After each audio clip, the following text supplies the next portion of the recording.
Halo teman-teman, ketemu lagi dengan Barabas Media dalam program Rabuku, Rabu Baca Buku. Nah, kita ketemu lagi dengan teman kita, Silma Adelia Fitri. Gimana kabar, Silma? Alhamdulillah sehat, Oke, Bang. nih ngomong-ngomong, Silma baru pulang kuliah nih ya? Baru Iya, pulang benar kuliah, banget. terus langsung ke sini nih, kayak gitu ya, Iya, ke studio. Ya, nah, semoga lancar semuanya ya, Silma ya. Lancar semuanya, amin. kuliahnya ya Amin. tetap semangat kayak gitu ya. Amin. Oke, nah ngomong-ngomong minggu kemarin kita janji nih ke teman-teman, Iya, Silma tuh bakalan bacain buku ya. Yang mm-mm, kemarin kita udah bener sempat banget. spill judulnya kayak gitu ya. Iya, ini Anatomic bukunya. Habit kayak gitu ya. Nah, Anatomic Habit ini kira-kira akan ngebahas apa ya, Silma? Kayak gitu. Nah, Anatomic Habit ini itu tuh ngebahas gimana sih cara simple atau trik untuk menghilangkan kebiasaan buruk dan memunculkan kebiasaan baik dalam diri kita. Oke, jadi ini ya literally kehidupan sehari-hari kita sebenarnya. Iya, Jadi benar banget, Bang. hal-hal yang biasa mungkin ya, tanpa sadar eh, hal-hal kebiasaan yang mungkin buruk kayak gitu ya, ataupun Mm-mm. bahkan kita tidak menyadarinya kayak gitu ya bahwa Iya, itu buruk. Jadi hal-hal yang kecil terus kita ulang-ulang ternyata ternyata itu menjadi suatu kebiasaan yang baik. eh, baik kayak gitu ya. Iya, Jadi untuk merubah kebiasaan buruk tadi kayak iya gitu. benar Jadi banget, Bang. merubah kebiasaan buruk dengan melakukan hal yang kecil kayak gitu ya untuk Iya, kebaikan. iya itu Oke. benar banget. Sip, sip. Jadi ini Silma akan bahas teman-teman. Nah, kita akan dengarkan gimana nih Silma menceritakan nih ke kita mengenai buku Anatomic Habit, pengarangnya oleh James James Clear James ya. Clear. Oke. Nah, ini Ini teman-teman bukunya. bisa dapatkan buku ini di toko buku manapun ya sebenarnya Iya, seharusnya benar. kayak gitu. Jadi boleh teman-teman cari juga yang penasaran dengan bukunya. Tapi untuk lebih gampangnya kayak gitu, ini Silma akan menceritakan kayak gitu ya, Iya, intisari ataupun apa yang ada di dalam buku Anatomy Habit ini. iya Mungkin benar. ya silakan Silma kalau mau dimulai kayak gitu. Oke. Jadi teman-teman, ini buku Atomic Habit. Yang dimana buku ini membahas tentang perubahan kecil yang memberikan hasil yang besar. Nah, di awal buku, si pengarang James Clear itu udah nulis gimana kisahnya. Gimana kisah dia dari seorang pemain baseball biasa yang cedera, terus dia sembuh dan bangkit menjadi seorang pemain baseball yang terkenal. Terus juga dia Oke. tuh bagiin sebuah tips kepada teman-temannya Hmm. melalui email. Nah, dari situlah booming gitu. Oh, Hmm. gini loh, ini nih seorang James Clear tuh kayak gini. Nah, dari situ Oke. dia pengen bagiin ceritanya, inspirasinya kepada orang banyak. Makanya James Clear itu membuat buku ini. Oke, berarti ini buku kisah kehidupan si James Clear sendiri ya Iya, berarti ya. Oke, benar. oke. Berarti kisah Berdasarkan di kehidupan pengalaman pengalaman dari dia ya. Wah, ya. menarik nih. Oke, lanjut semua. Nah, di buku ini, nah dia juga ada jelasin gimana sih manfaat buku ini terhadap kita. Nah, si James Clear ini menyampaikan bahwa buku ini nih emang bermanfaat banget loh untuk kita, apalagi terutama bagi kita yang nggak sadar tentang kebiasaan buruk kita. Hmm. Dan di si James Clear ini, dia tuh menyatakan bahwa kebiasaan-kebiasaan kecil yang ternyata kita lakukan itu tuh nggak langsung ngasih impact atau hasil yang seharusnya kita inginkan, tapi dia tuh secara berkala dan secara berkalanya itu tuh pasti. Jadi Hmm. nggak semua serba instan, tapi ini ada prosesnya gitu. Hmm. Nah, terus di bab satu, nah si James Clear ini juga ngambil sebuah kisah dari mana nasib dari seorang British British Sailing yang merupakan pemain sepeda dari Inggris Oke. yang dimana sebelumnya pemain sepedanya ini nih nggak terkenal gitu Bang, bahkan Hmm. kalau main aja itu kalah. Nah dari Oke. situ si pelatihnya itu menjaga stamina dari para pemainnya, terus Hmm. kayak lebih menjaga kebersihan makanan, bantal, Oke. semuanya itu tuh kebiasaan-kebiasaan yang dianggap sepele, ternyata itulah yang menjadi salah satu Kuncinya ya. ladang, iya Oh, salah satu oke. ladang yang untuk memperburuk dari potensi dari si pemain sepeda tadi. Nah, Dan berarti setelah melakukan perubahan ini, hmm, ternyata dapat nih impact atau hasilnya, Oke. di mana pemain sepeda tadi tuh booming langsung kayak menang juara, terus menang ini, menang itu. Jadi akhirnya para kolektor yang ada di sana itu tuh jadi tertarik kan gimana sih perkembangannya di sana. Terus mereka juga para penjual sepeda bermerek itu Oke. jadi yang tadinya ragu Iya. make pemain ini untuk brand Oke. dia, jadi ikut tertarik. Jadi oh ayo kita ke sini ngasih ini, jadi langsung memperkenalkan brand sepedanya kepada pemain sepeda ini. Oke, berarti ya di sini itu ya atlet lah ya, ibaratnya Iya, dia seorang atlet ya. Di awalnya mungkin dia udah berusaha kali ya, udah berusaha iya keras dan benar. sebagainya, tapi kenapa hasilnya belum maksimal nih kayak gitu, Mm-mm. kenapa segitu-segitu aja kayak gitu. Tapi Mm-mm. dan dan akhirnya dari pelatihnya tadi ya, Iya. dari pelatihnya mencoba sesuatu hal yang kecil ya sebenarnya, Mm-mm. mulai menjaga kebersihan makanan, kebersihan tempat tidur ya kan. Mm-mm. Dan ternyata dengan hal tersebut memberikan hasil yang luar biasa kayak gitu Iya ya. Nah, benar. oke. Nah, Nah, di sini juga ada disebutkan oleh James Clear bahwa jika Anda bisa menjadi 1% lebih baik setiap hari dalam setahun, akhirnya Anda akan 37 kali lebih baik di penghujung tahun. Nah, sebaliknya, jika Anda 1% buruk setiap hari dalam setahun, Anda akan menurun hampir menjadi 0. Jadi, yang berawal dari satu kemenangan itu tuh bisa jadi atau satu kemunduran remeh yang menurut kita nggak penting gitu. Ternyata itu menjadi hal atau masalah besar dalam kehidupan kita. Dan dimana nanti juga si James Clear ini mencantumkan kayak gini, kurva kayak gini di mana nanti ada hasil, terus ada perbaikan, ada penurunan. Nah, ketika kita melakukan 1% kebaikan itu, maka kurvanya akan naik secara berkala. Dan ketika kita melakukan atau membiasakan kebiasaan buruk kita, tidak memperdulikannya, maka kurvanya akan menurun. Dan itu akan menurunkan potensi dalam tubuh kita juga.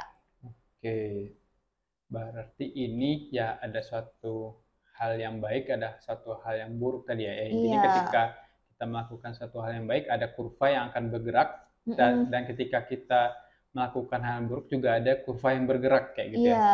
Oke, nah untuk kalau dari buku ini, hal yang buruk itu disadari nggak ya bagi si pelakunya kayak gitu? Atau mereka sebenarnya nggak mereka sadari kayak gitu? Oh, bagi si penulisnya, James Clear itu tentunya sadar ya, Pak. Oke. Dan dia juga ngasih beberapa tips nih nanti di bab berikutnya gimana sih perkembangan ininya. Oke. Nah, terus di sini juga ada seorang tokoh reformasi, nah yaitu Jacob Riis, itu menyatakan, ketika apapun terkesan tak ada gunanya, saya sengaja pergi menyaksikan tukang batu mengayunkan martil ke sebongkah batu cadas, mungkin sampai 100 kali, tanpa menghasilkan satu retakan pun dari si cadas itu.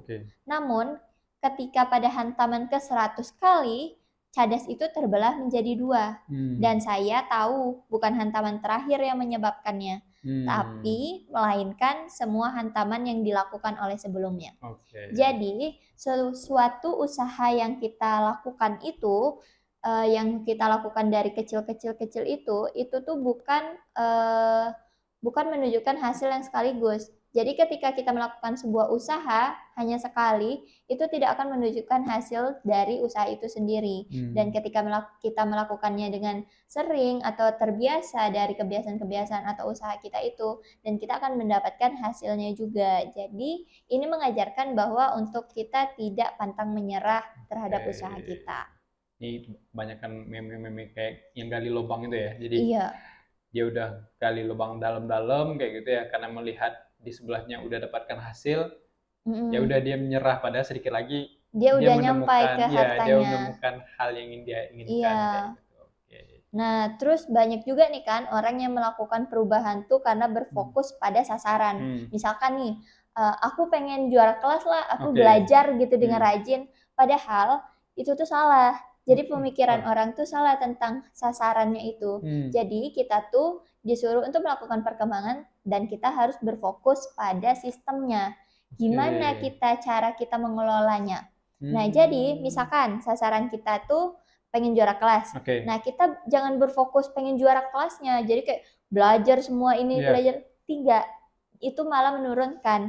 Nah, kita tuh harus berfokus pada sistemnya. Gimana pengolahan kita terhadap materinya, gimana pemahaman kita, dan kita melakukan pemilihan-pemilihan terhadap permasalahan atau pemahaman yang kurang baik dalam materi itu. Nah, itu yang dimaksudkan dengan berfokus pada sistemnya, bukan pada sasarannya. Berarti setiap proses yang kita jalani itu berarti kita harus paham kayak gitu ya terhadap apa yang kita lakukan. Jadi jangan hanya misalnya pengen juara kelas, berarti harus belajar sampai malam kayak gitu misalnya, subuh bangun lagi kayak gitu. Tapi orang tidak sadar bahwa mereka harus paham kenapa mereka harus belajar tuh pagi sampai sore, terus nanti malam ulang lagi. Apakah mereka paham nggak terhadap apa yang mereka lakukan kayak gitu? Iya, benar. Jadi tidak hanya sekedar dia menggebu-gebu kayak gitu ya, cuman tidak paham dengan apa yang dia lakukan kayak gitu. Iya, dan itulah mengapa pemenang dan pecundang memiliki satu sasaran yang sama. Jadi misalkan pemenangnya ini kan yang udah paham sistemnya kan Pak. Nah, pecundangnya ini yang hanya memikirkan sasarannya. Mereka sama-sama memiliki sasaran yang sama kan, pengen juara kelas. Nah, tentunya yang pasti akan mendapatkan hasilnya yang si pemenang ini, karena dia berhasil menata sistemnya. Nah, dari kebiasaan dia berhasil menata sistemnya, itu secara tidak langsung dia memperbaiki kesalahan-kesalahan kecil dan terus-menerus, sehingga meraih hasil yang istimewa ke depannya. Nah ini secara tidak langsung saya kena nih. Jadi ya dalam beberapa kehidupan saya, ya sering juga seperti itu kayak gitu. Dalam artian ingin mencapai sesuatu, fokus aja ke tujuannya gitu. Caranya itu ya lihat orang lain, terus kita lakuin tanpa kita pahami kayak gitu apa yang kita lakukan kayak gitu. Tapi ternyata hal itu salah ya, seperti itu. Kita sebenarnya harus kita fokuskan adalah tahapannya itu kayak gitu bagaimana cara melakukannya, dan kita pahami ini cara yang kita lakukan ini apakah sudah sesuai dengan sistemnya kayak gitu untuk mencapai hasil tadi atau tidak kayak gitu ya. Iya, benar. Dan banyak juga nih kan yang pengen capai sasarannya tapi malah merelakan kebahagiaannya. Kayak misalkan pengen juara kelas kan, jadinya nggak ngumpul-ngumpul nih sama temennya, belajar aja di tempat les tuh selama berjam-jam, dan itu menjadi masalah secara kesehatan mentalnya. Kena terus sih saya. Dan masalah dalam mentalitasnya yang mendahulukan sasaran itu akan terus menjauhkan diri dari kebahagiaan sampai Anda beralih ke tonggak sasaran berikutnya. Jadi ketika kita berfokus pada sasaran itu dan membatasi kebahagiaan kita, tentunya itu akan mengenai mentalitas kita, sehingga ketika nanti kita beranjak memilih sasaran berikutnya, kebahagiaan kita tuh jadi tertutup. Jadi kita lebih mementingkan ego kita, dan itu yang kena. Ini menarik nih teman-teman. Jadi ini mindset juga ya. Kan banyak nih ya teman-teman kita yang ya orang tuanya malah ya. Jadi anaknya tuh kadang-kadang pagi pas belajar, udah pulang sekolah belajar les lagi, nanti sore palingan dia cuman punya waktu bermain bentar, nanti udah dipanggil lagi pulang belajar lagi gitu ya. Tapi ternyata ada hal yang penting yang tinggal dari situ kayak gitu ya, adalah kebahagiaan tadi ya kayak gitu. Jadinya secara nggak langsung memasang otak kita untuk meruang diri dalam versi kebahagiaan yang sempit. Jadi kita memikirkan secara nggak langsung konteks pemikiran kita tuh bahwa ini nih harus dihilangkan kebahagiaannya, ternyata padahal enggak. Jadi bisa kita barengi dengan kebahagiaan kita tadi. Jadi sehingga mentalitas kita nggak kena, terus pemikiran kita juga bisa proporsional terhadap pemikiran atau pembahasan yang diajarkan tadi. Jadi ya intinya otak tuh segalanya. Jadi ketika tadi diforsir itu kan otak juga lelah ya. Jadi ketika otak itu lelah, ya mau di apapun ya dia akan tetap lelah. Iya, benar banget, Tapi kalau tadi dibarengin dengan ya hobi lah istilahnya ya, mau dia hobinya ngumpul sama teman-teman atau sambil ngelukis dengan hobi dia. Yang biasa yang suka main game kayak gitu. Cuman kan di sisi lain dia tetap barengi kayak gitu ya dengan tujuan dia tadi, sehingga otaknya itu seimbang kayak gitu ya. Dan sisi lain bekerja tapi juga ditambah amunisi kebahagiaan itu tadi gitu. Jadi Iya. tubuhnya tetap selalu bersemangat untuk mencapai tujuan kayak gitu ya. Mm-mm. Oke. Sip, menarik, Nah, menarik. terus juga sasarannya itu kadang kita tuh memilih sasaran itu Mm-mm. tuh nggak sesuai dengan kemajuan jangka panjang. Kayak Oke. misalkan kita pengen juara kelas, Ya, itu kan jangka pendek betul, betul, betul. per semester. Ya. Nah, kita tuh nggak mikir seharusnya sasaran kita tuh gimana nih kita nih paham materi ini, Hmm. paham ini, Hmm. pengaplikasian ini. Hmm. Jadi dalam konteks atau dalam ruang lingkup sekitar kita, Oke. kita bisa mengaplikasikan apa yang kita pelajari itu. Dan itu yang seharusnya menjadi sasaran kita, bukan Oke. malah yang juara kelas. Ya. Juara kelas itu tuh justru bonus Ya, dari betul. pengaplikasian kita secara jangka panjang itu. Oke, jadi juara tuh impact-nya ya jadinya. Iya. Jadi sebenarnya ketika kita udah fokus tuh terhadap Iya. caranya tadi, eksekusinya tadi, ya ketika kita benar melakukannya, Mm-mm. maka akan dapat impact berupa juara kelas kayak gitu. Iya. Dan ketika kita tadi fokus mengerjakan prosesnya, otomatis ya hal itu tuh kan di masa depan kemungkinan akan terjadi lagi akan ada kayak gitu ya. Iya. Ya oke lah, misalnya dalam mencapai sebuah tujuan juara kelas ya di kehidupan lagi mungkin kita ingin mencapai sebuah posisi direktur atau posisi sebagai bagi yang nanti sebagai atlet ya pengen juara di posisi misalnya di atlet renang ya pengen juara di lomba renang tingkat nasional. Nah, itu kan sebenarnya berulang-ulang. Tapi kalau dia tadi fokus hanya kepada juaranya aja, nanti pas selanjutnya dia lupa prosesnya seperti apa kayak gitu iya, ya. Benar.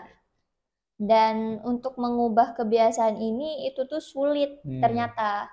Dan di si James Clear ini itu tuh ngasih 2 alasan. Oke. Yang pertama, kita berusaha mengubah sesuatu tapi salah sasaran, yang itu tadi. Dan yang kedua, kita berusaha mengubah kebiasaan dengan cara yang keliru dan yang sistemnya tadi. Nah, jadi alasannya itu 2. Karena salah sasaran dan karena salah pengelolaan atau sistemnya. Dan ternyata kebiasaan-kebiasaan atau perubahan perilaku itu tuh ada di dalam diagram oleh James Clear, di mana 3 lapis perubahan perilaku itu ada hasil, ada proses, ada identitas. Jadi ketika kita berorientasi pada hasil, maka itu tidak akan menunjukkan gimana identitas kita. Jadi hasilnya ya udah sekedar hasil aja. Kayak misalkan kita pengen juara kelas tadi kan, kita pengen juara kelas, ya udah kita tercap nih juara kelas, tapi kita nggak dapat impact atau kita nggak dapat pengaplikasian dari manfaat ilmu kita tadi. Makanya banyak sarjana di luar sana yang nggak bisa bekerja di bidangnya, betul. Karena mereka merasa sasarannya itu ya hasilnya tadi, bukan prosesnya. Nah, justru yang harus ditekankan itu prosesnya. Dan ketika kita sudah berfokus pada proses, dan tentunya itu akan menjadi kebiasaan. Dan kebiasaan itu akan menjadi identitas atau jati diri dari seseorang itu tadi. Kayak misalkan nih, dia arsitektur. Dia udah fokus pada proses atau sistematisnya. Nah, tentunya dari kebiasaan itu, tentunya dia merasa itu tuh udah sebagian dari jati diri dia. Bahwa gambar, lukisan itu tuh udah jadi jati diri dia. Nah, dari situlah kenapa kebiasaan-kebiasaan itu dari proses tadi membentuk sebuah identitas atau jati diri dari seseorang.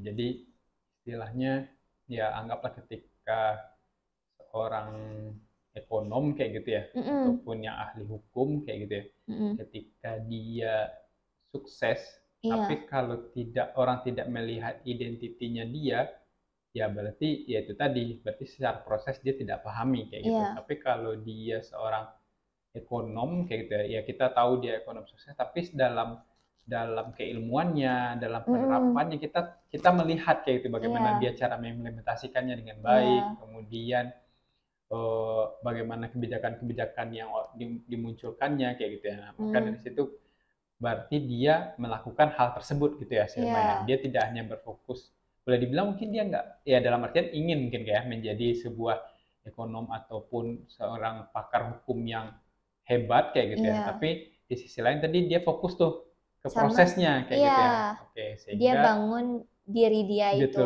Betul. Dia branding dan sebagainya, dan akhirnya secara tidak langsung malah masyarakat yang mungkin yang memberikan gelar ke dia ya, seorang Iya, ekonom yang sukses iya kayak gitu. benar. Oke, sip, sip. Dan untuk memulai kebiasaan itu boleh ya, boleh banget dengan motivasi. Kayak misalkan motivasi dari diri sendiri atau Oke. motivasi dari orang. Misalkan kita pengen jadi seorang otonom tadi. Iya. Nah, itu kan motivasi dari diri sendiri ya. Oke. Dan itu tuh menjadi alasan untuk kita berkembang dalam prosesnya. Dan yang menjadi alasan untuk menjadikannya itu bertahan atau menjadikannya itu bagian dari identitas kita, itu tuh adalah karena diri kita sendiri. Karena kita udah paham dengan prosesnya, kita udah ngerasa cocok, dan itu menjadi suatu lingkup yang dimana ini nih loh jati diri saya gitu. Jadi secara pede ya gitu. Iya. Jadi kita bilang misalnya seorang arsitektur, gue seorang arsitektur nih kayak gitu. Karena dia Iya. secara tidak langsung dalam dirinya pun, dalam kesehariannya pun dia memperlihatkan kayak gitu Iya, apa yang benar. dilakukannya, kemudian dalam kehidupan sehari-harinya kayak gitu ya. Oke, nah dilanjut Silma. Nah, untuk prosesnya itu tuh sebenarnya nggak sulit ya. Karena alasan sesungguhnya mengapa kebiasaan itu penting, itu tuh ada pada pemikiran kita. Jadi, perubahan identitas itu adalah kiblat untuk perubahan kebiasaan. Di mana bagian lain dari buku ini menunjukkan bahwa selangkah demi langkah tentang cara membangun kebiasaan itu lebih baik dalam diri sendiri, dalam tim, atau dalam perusahaan dimanapun yang kamu inginkan. Jadi buku ini menyatakan bahwa petunjuk kita melakukan kebiasaan itu cara demi langkah, itu tuh adalah prosesnya tadi. Dan dimana ketika Anda memiliki kekuasaan untuk mengubah keyakinan terhadap diri sendiri, itu tuh menjadi identitas yang tidak terpahat layaknya batu. Dan setiap saat Anda mempunyai pilihan. Anda dapat memilih identitas yang ingin Anda perkuat setiap harinya dengan kebiasaan-kebiasaan yang Anda miliki tadi. Nah, untuk membangun kebiasaan yang lebih baik tidak sama dengan mengotori hari dengan kegiatan-kegiatan remeh. Jadi maksudnya kayak misalkan gini, kita mau bangun kedisiplinan misalnya. Nah, itu tuh nggak segampang kita bermalas-malasan. Ya kan? Kalau misalkan kita bermalas-malasan kayak kita mau ngerjain nih, kayak jangan kan ngerjain, kayak ngambil barang di situ aja, jauh kali, males lah gitu. Dan untuk membentuk suatu kedisiplinan itu tuh ternyata susah. Karena dari pola pikirnya tadi. Pola pikir dan dia udah terperangkap di zona nyamannya kayak gitu. Iya. Nah, itu gimana tuh supaya bisa keluar dari zona atau kebiasaan seperti itu? Nah, di buku ini bagaimana membangun kebiasaan yang lebih baik dalam 4 langkah sederhana. Ditulis oleh James dalam 4 langkah sederhana. Nah, yang pertama itu mengapa otak membangun kebiasaan. Nah, jadi yang pertama alasannya itu dari pemikiran kita. Jadi kayak gini, secara psikologi otak kita itu berpikir, dan ketika kita berpikir terus-menerus itu akan membentuk suatu pemikiran yang utuh dalam pemikiran kita, yang dimana kita ngerasa itu terjadi padahal enggak. Kayak misalkan gini, aku nggak bisa ngerjain soal nih, soalnya susah. Kita tanamkan di pikiran kita susah. Jadi akhirnya kita nggak bisa ngerjain soalnya. Gitu. Jadi secara psikologi apa yang kita pikirkan itu tuh terbawa dalam kehidupan kita, dan itu namanya magnet kehidupan, magnet pemikir. Kita dituntut untuk selalu berpositive thinking kayak gitu ya. Iya benar. Jadi kalau misalkan kita nggak bisa, kita ngomongnya kayak gini, kita bisa, harus bisa, kita coba. Kalau misalkan susah, kita cari cara gimana biar mudah. Berarti sebenarnya ya semua orang itu bisa sebenarnya kayak gitu. Tapi itu tadi tidak semua orang bisa melakukan bagaimana cara berpikir secara positif kayak gitu. Nah, itu bedanya sebenarnya orang. Jadi sebenarnya semua orang tuh bisa, tapi tidak semua orang Bisa yang bisa berpikir. berpikir secara positif kayak gitu, Iya. terhadap sebuah masalah, terhadap apapun lah yang mereka lakukan Iya, kayak gitu. makanya si James ini menekankan pada pemikiran tadi, Oke. di mana dia membuat judul awalnya itu mengapa otak membangun kebiasaan. Nah, Oke. jadi ini nih berfokus pada pemikiran kita itu tadi. Dan ya dalam Atomic Habits ini juga ada lingkaran kebiasaan. Oke. Nah, di mana ini terbagi menjadi 2 fase. Ada petunjuk dan gairah, itu fase pertama atau yang disebut dengan fase masalah. Terus ada tanggapan ada tanggapan dan ganjaran, itu fase solusi. Nah, misalkan gini. Dalam fase masalah itu kan ada 2 kan, tadi petunjuk sama gairah. Misalkan kita ambil contoh di petunjuk, ponsel kita berbunyi. Itu tuh petunjuk kan, ada notif masuk. Nah, ada gairah, kita pengen tahu siapa nih yang ngechat, gitu kan. Nah, tanggapan kita ambil ponselnya, kita baca. Nah, terus ganjaran kita, setelah kita baca, kita merasakan entah itu senang, entah itu sedih dari pesan yang kita kirim. Nah, dan itu adalah 4 kaidah dalam perubahan perilaku, yang dimana fase-fase ini harus dikaji. Fase masalah itu tadi harus kita kaji. Dalam petunjuk dan gairah itu tentunya petunjuk itu kan udah muncul ya. Dan gairah itu rasa ingin tahu kita. Dan tanggapan kita, nah di tanggapan inilah yang kena sering banget orang kena. Banyak orang yang bertanggapan tuh jelek duluan sebelum dia ini tadi memulainya tadi. Jadi dari pemikirannya itu tadi. Nah, dari tanggapannya itu tuh yang seharusnya difokuskan pada pemikiran yang positif tadi. Sehingga ketika nanti di ganjaran, apapun kondisinya kita bisa menerima terhadap masalah yang kita hadapi itu. Nah, jadi 4 kaidah perubahan perilaku ini itu tuh adalah salah satu cara mudah kita untuk ngelihat kita gimana sih terhadap dalam penyelesaian diri kita terhadap masalah yang kita alami itu. Oke, jadi ini intinya ya pertama sebenarnya kita tuh udah dapat notif ya tadi ya. Iya. Udah dapat notif bahwa ini ada hal nih kayak gitu yang harus kita lakukan ataupun ya yang menjadi aktivitas yang harus kita kerjakan kayak gitu ya. Kemudian biasanya ketika kita dapat notif ya kita tahu dong kayak gitu ini apa ini kayak gitu ya. Cuman ketika melihat udah tahu apa ini, tidak semua orang melakukan hal yang sama kayak gitu. Jadi ada yang tadi mencoba melakukannya dengan berpikir positif kayak gitu ya, atau ada orang yang juga meresponnya malah langsung negatif kayak gitu ya. Wah, nggak bisa nih saya, nggak salah kayak gitu. Ataupun di sisi lain belum dilihat tapi udah menyerah kayak gitu ya.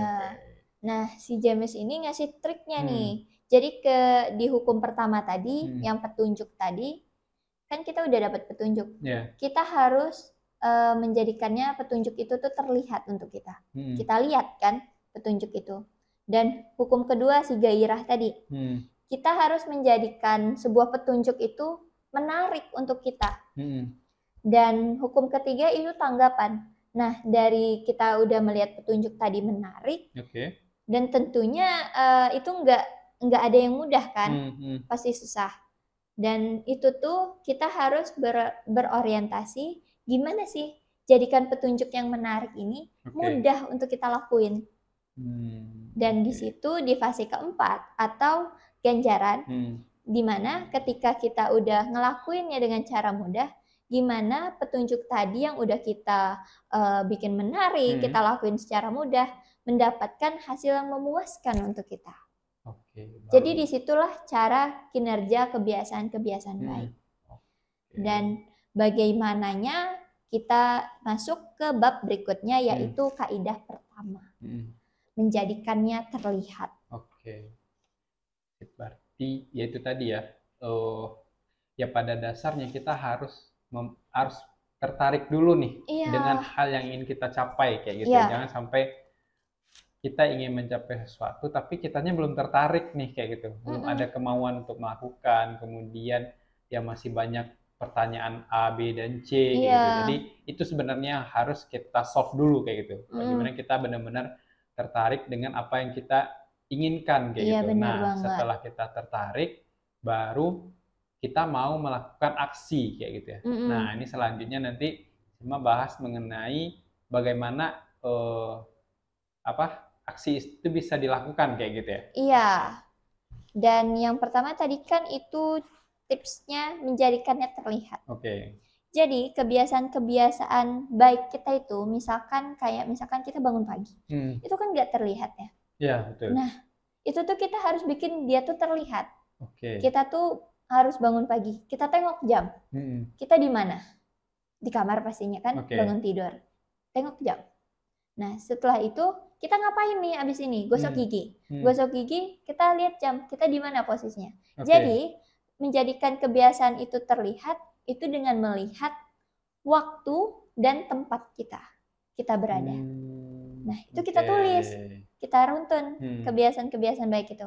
Kita tulis kita di mana pukul sekian, Hmm. dan kita lakuin apa. Oke, berarti tidak hanya sekedar wah pengen bangun pagi nih. Oke lah, kita tahu pagi itu matahari terbit kayak gitu, kemudian Iya, udah terang. Tapi kan itu dalam artian bukan suatu yang masih apa ya dalam alam bawah sadar kita aja kayak iya gitu. Tapi benar. kalau kita melihat posisi jam, kita mengatakan ya setiap orang mengatakan ada yang paginya jam 6 gitu ya. Ada yang Iya, paginya jam 7. Nah, itu mm-mm, terserah individunya mau bilang paginya di jam berapa, tapi setidaknya dia tahu bahwa mm-mm. jam 6 itu adalah pagi bagi Iya, diri dia. Jadi ketika dia ada keinginan untuk mengubah kebiasaan dia yang sebelumnya bangun jam mm-mm. 10, jam 11, harus bangun jam 6 nih. Yang pertama dia lakukan bahwa dia harus sadar bahwa jam pagi itu adalah jam 6 dengan cara melihat jam kayak gitu ya. Iya. Oke. Dan untuk memupuk kebiasaan itu Hmm. ada kita harus merencanakan rencana sederhana untuk merombak kebiasaan buruk Hmm. kita. Hmm. Jadi, setelah kita runtun nih, kita menjadikan kebiasaan baik kita terlihat, Hmm. pasti kita runtun kan? Kita bikin daftar gitu. Oke. Nah, ini nih gimana sih biar kita ini mengulangnya setiap hari? Hmm. Itu tuh kita rombak, Oke. kita list yang mana yang penting, mana yang enggak. Kayak Oke. misalkan ada kebiasaan yang sering dia lakuin, ternyata itu tuh nggak penting dan Hmm. nggak ada manfaatnya. Oke. Jadi itu tuh yang emang harus dirombak benar, Hmm. biar apa yang kita lakukan, kebiasaan-kebiasaan yang kita lakukan itu nantinya membawakan hasil. Hmm. Dan salah satunya kebiasaan baik bangun pagi tadi, Iya. itu tuh adalah hasilnya nanti kita di dunia kerja. Oke. Ya. Betul betul. Kita disuruh bangun pagi itu tuh untuk orientasi kita di mana kita tuh harus fokus pada dunia kerja itu Hmm. tadi yang Hmm. dimana Hmm. kita harus bangun pagi. Oke. Kan banyak nih yang pepatah ngatain kalau bangun siang rezekinya dipatok ayam Ya, katanya betul gitu. betul betul betul. Sebenarnya itu nggak nyata, Ya, cuman ya. untuk memupuk rasa semangat dari seseorang itu yang Agak malas bangun pagi tadi. kayak Iya, gitu biar ya. bangun pagi. Oke. Makanya nenek moyang kita dulu sering ngomong kayak gitu. Hmm. Biar kalian jangan malas. Ya, di pada intinya eh ya terkadang kayak gitu ya. Habit yang baik itu ya nggak instan juga dampak Iya, positifnya kepada kita kayak gitu. iya. Jadi kayak bangun pagi mungkin dari kecil ibu kita udah cerewet kayak gitu kali ya, udah sering bilang Tapi nggak bangun juga pagi bangun nak, bangun pagi. pagi nak kayak gitu. Tapi kalau bagi yang mengerjakannya ketika udah ya minimal kuliah lah ya, kuliah kan Iya. biasanya udah jauh nih dari orang tua, Mm-mm. atau orang tua udah menganggap kita sebagai orang yang dewasa, udah bisa Mm-mm. menentukan pilihan sendiri kayak gitu. Nah, Iya. minimal pas saat itulah kita sadar bahwa wah ternyata bermanfaat nih bangun pagi kayak gitu. Dan Iya. bagi orang yang telat membiasakannya, ya dia akan merasakan itu suatu yang sangat berat kayak gitu ya untuk Mm-mm. dilakukan. Tapi kalau udah yang menjadi suatu kebiasaan itu tadi ya, udah termindset di Pikirannya. pikirannya, di otaknya kayak gitu Mm. ya, itu tidak menjadi suatu hal Yang yang berat lagi memberatkan. kayak gitu. Mm-mm. Oke, jadi itu sebenarnya adalah semua aktivitas atau usaha yang kita lakukan itu bersumber dari bagaimana otak kita bekerja kayak gitu ya, Iya, Selma. benar. Dan bagaimana otak itu bekerja ya harus dilatih kayak gitu Iya. ya. Oke, jadi ya seperti itu yang seharusnya kita lakukan kayak gitu ya. Iya. Oke. Dan dari kita merombak kebiasaan-kebiasaan itu tentunya untuk lanjut ke kebiasaan baik seterusnya itu susah ya. Iya. Jadi untuk yang pertama, kalau misalkan bagi kalian susah nih ya, si James nih juga nggak maksain kalian. Setelah Oke. kalian merinci kebiasaan-kebiasaan baik kalian tuh, Nah, itu si tadi. James nih nggak maksa kalian untuk langsung ngelakuin sekaligus. Oke. Jadi kalian bisa fokus nih, misalkan kebiasaan bangun pagi di nomor 1. Nah, kalian bisa fokus dulu ke kebiasaan bangun paginya itu. Setelah kalian udah terbiasa, Oke. lanjut ke kebiasaan berikutnya. Misalkan baca buku di pagi hari 15 menit. Oke. Nah, setelah 15 menit itu setelah udah jadi kebiasaan baca bukunya, lanjut lagi ke kebiasaan berikutnya. Jadi si James nih ngasih kita tuh arahan bahwa ini nih nggak langsung sekaligus loh. Karena otak kita juga pasti lelah kan kalau bekerja harus sekaligus. Dan itu justru bukan jadi kebiasaan yang malah nanti setelah 1 hari sampai 3 hari akhirnya kita capek sendiri. Jadi mau melakukan kebiasaannya itu jadi malas lagi ujung-ujungnya. Karena repot banyaknya. Betul. Jadi makanya si James Clear ini nyaranin untuk rumus memupuk kebiasaan yang baik itu tuh secara bertahap. Mulai dari kebiasaan pertama, lanjut ke kebiasaan berikutnya. Gitu. Ya itu tadi saya juga sempat berpikir ketika ada list, wah dalam pemikiran saya rempong juga setiap hari ada list, tapi ternyata dilakukannya itu tidak sekaligus gitu ya, semua ya bertahap aja kayak gitu dari hal-hal yang kecil. Makanya dalam mencapai sebuah tujuan itu ya balik lagi tadi tidak instan karena kalau seandainya instan ya capek sendiri tubuhnya gitu, karena terlalu banyak hal yang harus dikerjakan dalam sekaligus kayak gitu. Dan ya intinya ketika otak kita lelah ya itu tadi mindsetnya jadi gagal kayak gitu. Terus di bab berikutnya si James nih nulis motivasi dinilai terlalu tinggi, lingkungan seringkali lebih penting. Nah benar. Jadi ketika kita udah punya motivasi yang terlalu tinggi, tapi ternyata lingkungan sekitar kita tuh nggak ngedukung. Ya banyak itu kejadian. Iya itu banyak banget kejadiannya. Salah satunya dalam dunia sekolah lah. Kita udah punya nih motivasi belajar yang tinggi. Betul. Kita pengen belajar pulang sekolah, pengen fokus pada materi yang ini, yang nggak kita pahami. Tapi karena lingkungan kita yang kurang baik, teman-teman kita nih ngajak gini, udahlah nongkrong aja, nggak usah belajar. Bisa kejar kebut semalam itu pas ulangan. Nah, jadi itu tadi yang menjadikan masalah dalam siklus perkembangan kebiasaan kita tadi. Dan itu jadi masalah. Dan hal itu harus dihilangkan. Dan ini bagaimana cara merancang lingkungan untuk sukses, itu juga ada loh dari James. Ini sampai ke lingkungan ya, diperhatiin kayak gitu ya. Bener banget. Nah, jadi James itu menyatakan konteks itu adalah petunjuk. Jadi ketika kita mendapatkan suatu hal atau suatu konteks, sesuatu yang bisa kita cerna, itu tuh harus kita jadikan petunjuk. Jadi kayak misalkan gini, yang tadi, kayak misalkan ya konteks lingkungan yang kurang baik. Nah itu tuh harus kita jadikan petunjuk bahwa lingkungan ini kurang baik untuk kita. Seharusnya gimana kita biar lingkungan ini kita tinggalkan, biar kebiasaan kita tetap berjalan. Jadi pada dasarnya kita harus tetap tetap harus memilih lingkungan yang baik kayak gitu ya. Dan kita harus memilih bagaimana lingkungan yang mensupport tujuan kita kayak gitu ya. Gimana lingkungan itu berdampak untuk kitanya nanti. Jadi posisinya ya bukan berarti kita tidak mau berteman dengan siapapun ya kayak gitu, tapi ya itu tadi ketika kita udah punya pemikiran, udah punya kemauan ya kita juga harus tahu nih lingkungan yang mana nih yang harus kita masuki kayak gitu. Nah terus di bab berikutnya di dalam kaidah pertama nih si James ada nulis rahasia pengendalian diri. Dan rahasianya ini aku kasih triknya aja ya. Jadi kebalikan dari hukum pertama itu tuh perubahan perilaku itu tuh yang prinsip pertama tadi yang menjadikannya terlihat kebiasaan baik tadi. Nah, untuk kebiasaan buruknya menjadikannya tidak terlihat. Jadi kebiasaan baik itu harus dijadikan terlihat kayak gitu ya? Iya. Sedang kebiasaan buruk ya kita jadikan biar dia tidak terlihat. Itu gimana tuh Silma? Nah, misalkan kita terbiasa malas. Nah, itu tuh malas kita tuh jangan sampai orang lain tahu gitu. Berarti dari orang lain dulu, jangan sampai orang lain tahu dengan kebiasaan buruk kita lah intinya. Terus? Nah, setelah itu kita kurangin kebiasaan-kebiasaan malas kita. Kita kurangin caranya ya dari diri kita tadi, dari pemikiran kita. Kitanya mau berkembang apa enggak?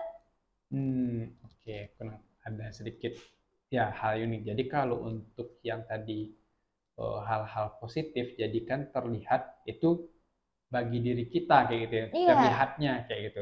Tapi kalau tadi kebiasaan buruk harus dihilangkan, itu adalah menjadikan tidak terlihat untuk orang lain. Orang lain kayak gitu. Jangan sampai orang lain tahu kita ini malas. Ya, aku paham. Jadi ketika kita punya mindset jangan sampai misalnya ya kita adalah orang yang sering bangun siang kayak gitu ya. Jangan sampai orang lain tahu kita tuh bangun siang gitu. Ya, tapi secara tidak langsung ketika kita menanamkan mindset itu ke dalam diri kita bangun pagi dong.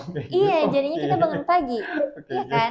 Nah, dari setelah kita menjadikannya itu tidak terlihat, terus kita kurang-kurangin kebiasaannya, tentu lama-lama kebiasaannya ini nggak menarik dong untuk kita. Iya, betul. Dan jadinya kebiasaan ini nih makin sulit untuk kita deketin lagi. Untuk balik ke kebiasaan yang udah kurang menarik untuk kita tuh kan pasti sulit banget kan. Dan akhirnya kebiasaan buruk kita tadi jadi sesuatu hal yang mengecewakan untuk kita. Jadi kayak misalkan berarti aku dulu malas itu sayang banget ya. Ternyata aku udah bisa jadi seperti sekarang ini gitu. Dan apalagi udah menjadi identitas diri ya. Misalnya teman-teman kita udah tahu, wah si A tuh orang yang sering bangun pagi tuh. Mau nggak mau kita nggak bisa bangun siang dong. Benar. Karena udah menjadi identitas sendiri bagi diri kita. Iya, benar. Dan untuk pembahasan kaidah pertama sampai situ. Sip. Jadi ini ya lumayan panjang nih yang Silma ceritakan ya tadi, mulai dari ya bagaimana kita melakukan perubahan ya, dan perubahan itu dilakukan dengan cara proses kayak gitu ya. Dan proses itu yang menjadi fokus kita, bukan tujuannya. Tujuan itu adalah impact atau dampak dari proses yang kita fokuskan. Dan ketika kita fokus terhadap proses dan kita memahaminya dengan baik, maka itu akan menjadi identitas kita ya, identitas diri kita yang nantinya akan selalu kita akan bawa kayak gitu ya, di masa ya mau remaja, nanti kehidupan dewasa kayak gitu. Dan ketika kita udah menjadikan itu sebagai identitas diri kita, nah balik lagi baru masuk ke ranah lingkungan ya tadi ya. Jadi gimana nih kita harus mencari lingkungan yang benar-benar mensupport kita, bukan menjatuhkan kita kayak gitu. Dan anggaplah tadi kita udah berhasil nih untuk bangun pagi, tapi ketika kita masuk ke lingkungan yang buruk kayak gitu ya, yang mungkin dia ngapain sih lo bangun pagi, yuk kita begadang malam ini kayak gitu, besok ya gak ada kegiatan kan, ya udahlah bangun siang kayak gitu. Jadi otomatis hal proses yang tadi kita udah lakukan ketika lingkungannya salah ya bisa menjadi sebuah pengaruh dampak yang besar kayak gitu ya, terhadap hal positif yang udah kita lakukan. Nah, kemudian ketika tadi lingkungan, satu lagi itu bagaimana kita menjadikan kebiasaan positif itu terlihat kayak gitu ya, bagi diri kita kayak, agar kita sadar kayak gitu. Agar kita sadar. Dan sedangkan hal yang tadi yang buruk itu jadikan sesuatu yang tidak terlihat untuk orang lain kayak gitu ya. Agar orang lain juga melihat diri kita menjadi suatu contoh yang baik ya, yang positif, sehingga menjadi identitas kita. Benar. Menarik nih sama bukunya. Iya, menarik banget. Justru bagi kita, apalagi generasi Gen Z nih ya, rata-rata malas harus serba instan. Buku ini sangat anjurkan untuk dibaca. Tapi ini kayaknya baru 2 bab ya? Iya, baru 2 bab sama baca. Sepanjang itu baru 2 bab nih. Itu udah menarik kayak gitu ya. Iya, jadi baru 2 bab aja udah semenarik ini. Iya, betul. Di kedepannya lah ya, di minggu depan teman-teman Nisilma masih bahas buku mengenai Atomic Habit ini nih. Iya. Nah, jadi jangan lewatkan kayak gitu kesempatan untuk mendengar secara langsung ya. Intinya ini hal yang membuat teman-teman, ya bukan berarti melarang teman-teman membaca buku juga ya, kayak gitu. Tapi setidaknya teman-teman udah tahu nih apa sih isi dari buku ini. Nah, kalau teman-teman pengen tahu lebih detail ya dibaca bukunya kayak gitu ya. Tapi bagi yang nggak suka baca, dengerin podcastnya aja. Sip. Betul.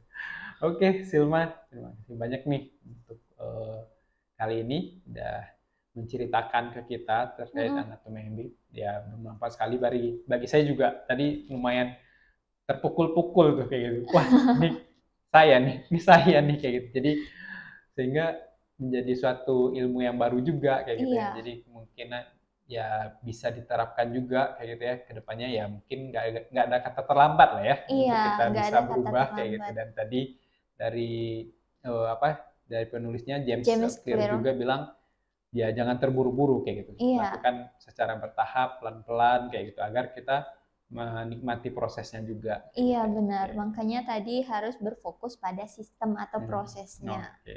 Oke, Silma, terima kasih banyak untuk waktunya kali ini. Ya, sampai jumpa di prabuku berikutnya. Iya. Terima kasih, Bang. Thank you, Silma.